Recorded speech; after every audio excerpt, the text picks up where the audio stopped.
পাকিস্তান টি-20 বিশ্বকাপ বর্জন করছে না, তবে ভারতের বিপক্ষে ম্যাচ বয়কট করছে। এজন্য সেই ক্লাসিক ছোট গল্প শেষ হইয়াও হইল না শেষ। পাকিস্তানের সেই ক্লাসিক নাটকীয়তা। এইবারের ঘটনাটা যেইভাবে আজকে আপাতত শেষ হয়েছে, আপাতত এই নাটক এখানে তো এইভাবে শেষ না করে উপায় নেই, কেননা আগামীকালকেই পাকিস্তান থেকে শ্রীলঙ্কায় দল উড়ে যাবে টি-20 বিশ্বকাপে অংশ নেওয়ার জন্য।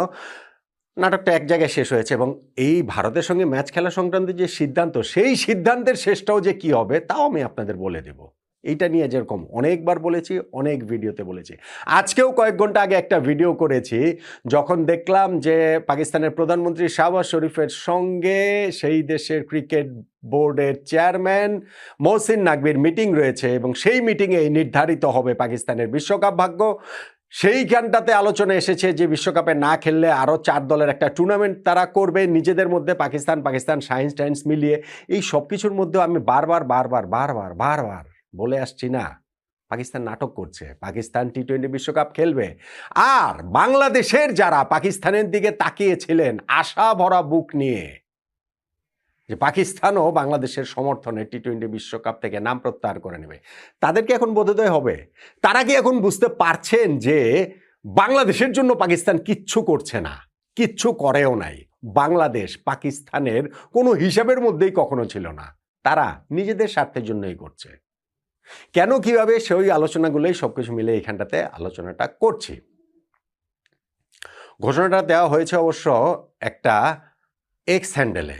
পাকিস্তান সরকারের এই এক্স হ্যান্ডেল, যেটা আগে টুইটার ছিল, সেইখানে একটা পোস্ট করা হয়েছে, জানানো হয়েছে সেই দেশের সরকার অনুমতি দিয়েছে ক্রিকেট দলকে টি-20 বিশ্বকাপে অংশ নেওয়ার জন্য, তবে 15 ফেব্রুয়ারি ভারতের বিপক্ষে যে ম্যাচ রয়েছে কলম্বো, সেই ম্যাচটাতে পাকিস্তান অংশ নেবে না। এখন এক্স অ্যাকাউন্টে দিয়েছে বলে এটা নেবার একটু সংশয়ের জায়গা আমাদের দেশে পড়ে গিয়েছে, কেননা গতকালকে থেকে তো আমাদের দেশের রাজনীতিতে এই এক্স অ্যাকাউন্টের পোস্ট দেওয়া, সেইটা আবার হ্যাক হয়েছে দাবি করা, এরকম নানান আলোচনা সমালোচনার জায়গা তো রয়েছে। তো পাকিস্তানেও না আবার এইটা আসে যে না এক্স অ্যাকাউন্টটা হ্যাক করে এরকম ঘোষণা দেওয়া হয়েছে। আমি যখন এই ভিডিও করছি তখন পর্যন্ত অবশ্য এরকম কোনো কিছু আসেনি। সো মনে হচ্ছে এটা পাকিস্তান সরকার থেকে দিচ্ছে। এবং এই যে সরকারি যে লোভ, তারা যে ক্রিকেটের মধ্যে তাদের এই লম্বা নাকটা ঢুকিয়ে দেন সব দেশেই, এই উপমহাদেশে এটা সব দেশের ক্ষেত্রেই প্রযোজ্য। এইবারে এই প্রবলেমটা যেখান থেকে শুরু হয়েছে সব পুরোটা সময় জুড়েই তাই ছিল, সরকার তার লম্বা নাকটা ঢুকিয়ে দিচ্ছেন। এইটা ভারতের কথা বলতে পারেন যে মুস্তাফিজুর রহমানকে বাদ দিয়েছে, সেইটাও ভারত সরকার। বাংলাদেশের কথা বলতে পারেন আমরা ওয়ার্ল্ড কাপে খেলবো না, আমাদের সরকারের সিদ্ধান্ত। আমাদের সরকারের যুব ক্রীড়া মন্ত্রণালয়ের উপদেষ্টা ডক্টর আসিফ নজরুল, তিনি তার ফেসবুকে আগেই ঘোষণা দিয়ে দেন, ক্রিকেট বোর্ড ঘোষণা দেওয়ার আগে। ভারতের কথা বলছিলাম, সেখানে আবার জয় শাহ রয়েছেন, অমিত শাহ ছেলে আইসিসির প্রেসিডেন্ট, ওইটাও আমরা জানি। পাকিস্তানেরটা তো সেটা জানি। এই যে আজকের এই ঘোষণাটা পাকিস্তান সরকারের এক্স অ্যাকাউন্ট থেকে দেওয়া হয়েছে, কোনো ক্রিকেট সংশ্লিষ্ট কোনো বিষয়ের মধ্যে আসলে রাখা হয়নি।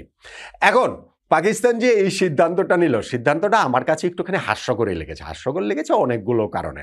প্রথমত, বাংলাদেশের সমর্থনে তারা কিছু করছিল না, এটা আমি অনেকগুলো আলোচনা অনেকগুলো ভিডিওতে বলেছি যে তারা ভারতকে একটু বেকায়দায় পেয়ে ভারতের সাথে এইখান থেকে একটুখানি কিভাবে চাপ দিয়ে ওইখান থেকে একটু তারা তাদের মতো করে স্বার্থ হাসিল করতে পারে, হয়তো কিছু টাকা পয়সা, হয়তো দু একটা সিরিজ টিরিজ, এই কাজটাই আসলে তারা করছে। এখন বাংলাদেশের মানুষের বোধোদয়ের জায়গা, বা যারা পাকিস্তানের দিকে তাকিয়েছিলেন বোধোদয়ের জায়গা হয়েছে কিনা এটা আমি কেন বলছিলাম, আমাদের এইখানে গত 15 দিনে, আচ্ছা 15 দিনের কথা আমি বাদ দিলাম, বাংলাদেশ যেই দিন হচ্ছে ওয়ার্ল্ড কাপ খেললো না, 15 দিন না তার বেশিও আপনি নিতে পারেন, কিন্তু স্টিল যদি আমি বলি যে 24 তারিখে বাংলাদেশের যে ঘোষণা আসলো আমরা ওয়ার্ল্ড কাপে খেলছি না, তারপরে আজকের এই এক সপ্তাহ সময়ের মধ্যে আপনি মানে 10টা-12টা ব্রেকিং নিউজ দেখেছেন না? প্রতিদিন আপনি ব্রেকিং নিউজ দেখেছেন না যে পাকিস্তান বাংলাদেশের সমর্থনে ওয়ার্ল্ড কাপ খেলছে না, আইসিসির এবার খবর আছে, ভারতের এবার খবর আছে, পাকিস্তান ছাড়া বিশ্বকাপ কিভাবে হবে, সো পাকিস্তান যদি না খেলে বিশ্বকাপই বন্ধ হয়ে যাবে, ভারতকে মাথা নত করতে হবে, আইসিসিকে মাথা নত করতে হবে, বাংলাদেশ এবং পাকিস্তান মিলে পুরো ক্রিকেট বিশ্ব নাকি কাঁপিয়ে দিচ্ছে। এগুলো জাস্ট শুধু ভাই আপনাদের বোকা বানানোর জন্য। এইটা যারা পরিবেশন করেন তারাও জানেন সত্যটা কি, কিন্তু আপনারা যেহেতু ওইটা শুনতে চান, আপনারা অনেকেই যেহেতু শুনতে চান, তো ওই জিনিসটা আপনাদেরকে খাওয়ানো হয়। এক্স্যাক্টলি তাই হয়েছে। আমি ওই যে বাংলাদেশের ওয়ার্ল্ড কাপে পার্টিসিপেশনের পুরোটা সময় জুড়েই আমি চেষ্টা করেছি যে সাংবাদিকতার পয়েন্ট অফ ভিউ থেকে কোনটা সঠিক সেইটা আপনাদের জানানো। সেটা হয়তো বা সত্যটাও অনেক সময় আপনাদের কাছে ওই জিনিসটা আপনারা চান না, একসেপ্ট করতে চান না, কিন্তু সত্য তো তাতে মিথ্যা হয়ে যায় না। পাকিস্তানের কেসটাও তাই। আমি প্রথম থেকেই বলে আসছি যে পাকিস্তান ওয়ার্ল্ড কাপ খেলবে খেলবে খেলবেই, এইটার আর কোনো সেকেন্ড কোনো অপশন নাই। সো পাকিস্তান সেই ওয়ার্ল্ড কাপে খেলছে। এইবার আমাকে বলেন, পাকিস্তান যে এখানে খেলে তারা বলল 15 তারিখের ম্যাচটা তারা ভারতের বিপক্ষে খেলবে না, এটা দিয়ে তারা কি অ্যাচিভ করতে চায়? পাকিস্তান বাংলাদেশের পাশে আছে, এইটা প্রমাণ করা কি ভারতের বিপক্ষে ম্যাচ না খেলা? পাকিস্তান বাংলাদেশের পাশে আছে, এইটা প্রমাণ করা কি যে না আমরা চিরপ্রতিদ্বন্দ্বী, যে ভারত যাদের সঙ্গে আমাদের এই শুধুমাত্র ক্রিকেট না, রাজনৈতিক বৈরিতা রয়েছে, পাশাপাশি দুটো দেশের নানান রকম ইস্যুস রয়েছে, সেই ইস্যুসটা আমি সামনে নিয়ে আসলাম। এটা কি বাংলাদেশকে সমর্থন জানানোর জন্য? বাংলাদেশকে এখানে কোনো একটা জায়গাতে আছে, আমাকে এটা একটু বলেন তো দেখি। হ্যাঁ, যদি আপনারা মনে করেন যে না ঠিক আছে বাংলাদেশে এইখানে ইস্যু পাকিস্তানের জন্য, ওয়ার্ল্ড কাপ খেলতো না, ওয়ার্ল্ড কাপ থেকে নাম উইথড্র করে নিত।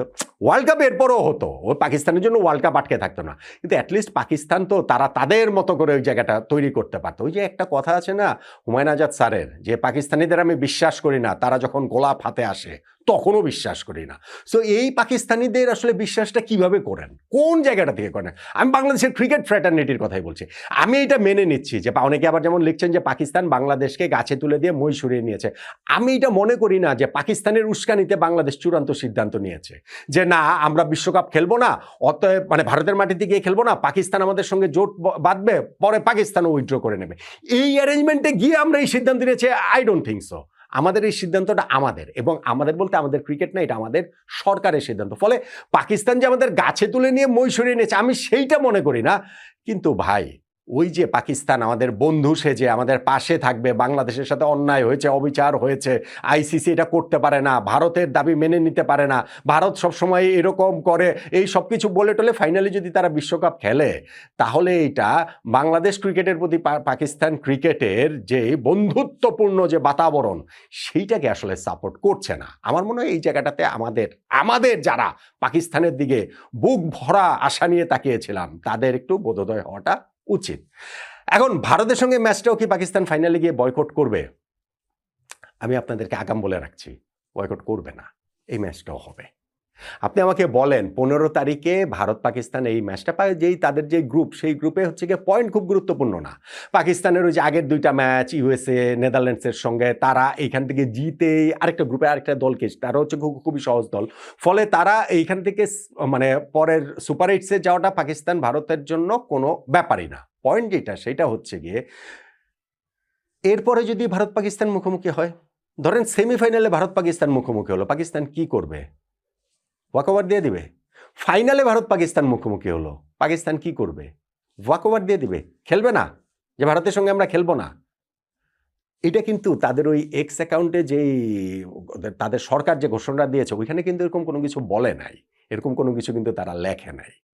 ফলে আমার মনে হয় না যে ভারতের বিপক্ষে ম্যাচ না খেলাটা তাদের জন্য এত বড় একটা প্রতিবাদ, যেই প্রতিবাদ জানিয়ে তারা ক্রিকেটীয় জায়গায় এবং রাজনৈতিক জায়গায় বিরাট কোনো ফায়দা তারা মানে এখান থেকে পেয়ে যাবে। আমার কাছে সেটা মনে হয় না।